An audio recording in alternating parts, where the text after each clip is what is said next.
ಈ ಪ್ರಶ್ನೆ.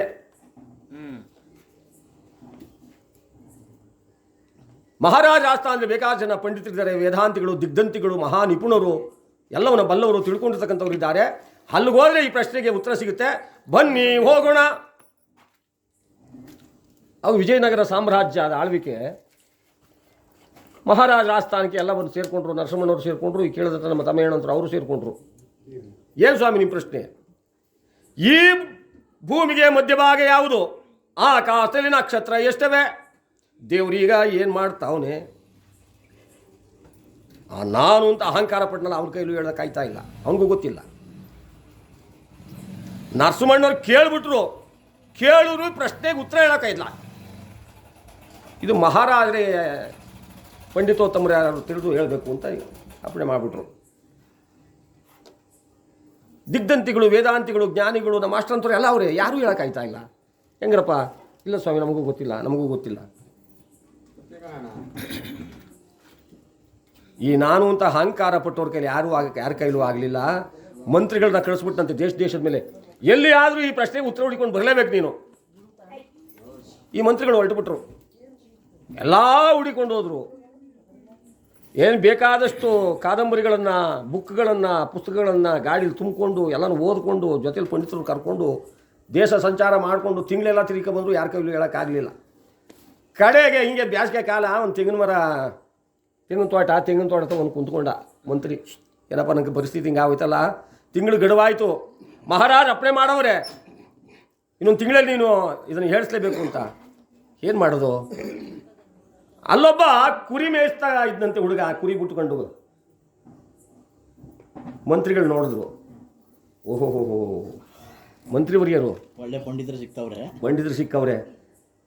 ಏನೋ ಮಾಡ್ತಾ ಇದೀಯಾ? ಮಂತ್ರಿಗಳು ಕೇಳಿದ್ರು, ಸ್ವಾಮಿ ನಾನು ಕುರಿ ಮೇಯಿಸ್ತಾ ಇದ್ದೀನಿ, ನೀವೆಲ್ಗೆ ಹೋಗಿದ್ರಿ? ಅಯ್ಯೋ ನನ್ನ ಕತೆ ಏನಂತ ಹೇಳ್ಕೊಳಪ್ಪ, ಹೇಳು, ನೀನು ಪರಿಹಾರ ಮಾಡ್ತೀಯಾ? ಹೇಳು ನೋಡೋಣ ಅಂದ. ಯಾರು? ಒಬ್ಬ ಕುರಿ ಮೇಯಿಸ್ತಾ ಇದ್ದ ಹುಡುಗ. ಹೇಳು ನೋಡಪ್ಪ, ಈಗ ನಮ್ಮ ಸಭಾಸ್ಥಾನದಲ್ಲಿ ಒಂದು ಚರ್ಚೆ ಶುರುವಾಗ್ಬಿಟ್ಟದೆ. ಭೂಮಿಗೆ ಮಧ್ಯಭಾಗ ಯಾವುದು? ದೇವ್ರಿಗೆ ಏನು ಮಾಡ್ತಾವನೆ? ಆಕಾಶದಲ್ಲಿ ನಕ್ಷತ್ರ ಎಷ್ಟವೆ? ಈ 3 ಪ್ರಶ್ನೆಗೆ ಉತ್ತರ ಹೇಳಬೇಕಪ್ಪ. ಅಯ್ಯೋ ಮಂತ್ರಿ, ಇಷ್ಟಕ್ಕೆ ಯೋಚನೆ ಮಾಡ್ತೀರಾ ಅಂದವನು.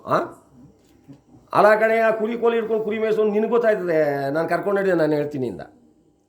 ಯಪ್ಪ ರಾಜಸ್ಥಾನಕ್ಕೆ ನೀನು ಕರ್ಕೊಂಡು ಹೋಗೋದು ಹೆಂಗೋ? ಯಾಕೆ ಕಂಬಳಿ ಹೊತ್ಕೊಂಡವನೇ, ಸ್ನಾನ ಮಾಡಿಲ್ಲ, ಕೊಳಕಾಗವನೇ ಅಂತ ನಾನು ಹೇಳ್ತೀನಿ, ಕರ್ಕೊಂಡೋಗು.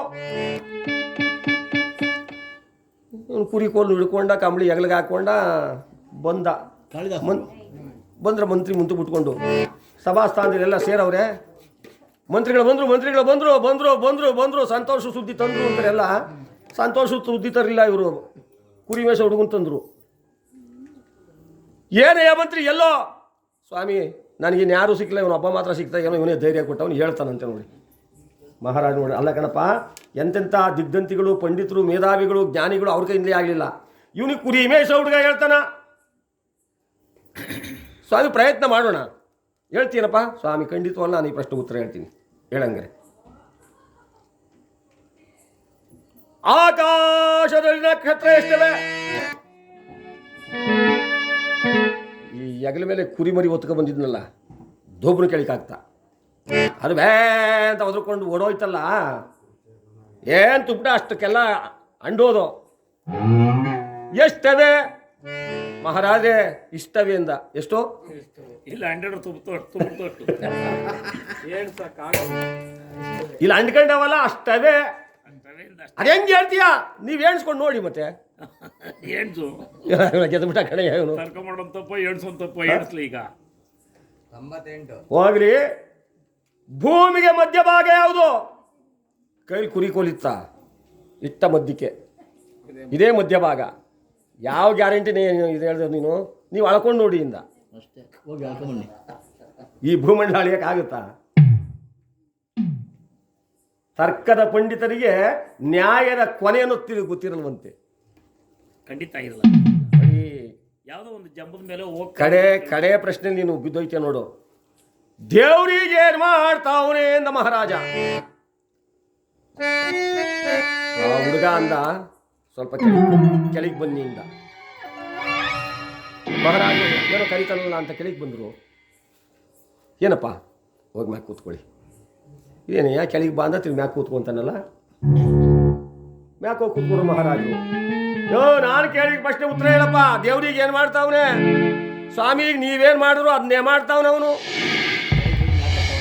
ನಾನೇನಯ್ಯ ಮಾಡಿದೆ, ಕೆಳಗೆ ಇಳಿದೆ ಆಮೇಲೆ ಮ್ಯಾಲೆ ಕತ್ತೆ. ಹಂಗೇನೆ ಅವನು ಕೆಳಗಿರೋ ಮ್ಯಾಲಿರೋರನ್ನ ಕೆಳಗೆ ಇಳಿಸ್ತಾನೆ, ಕೆಳಗಿರೋರನ್ನ ಮ್ಯಾಲೆ ಕತ್ತಿಸ್ತಾನೆ.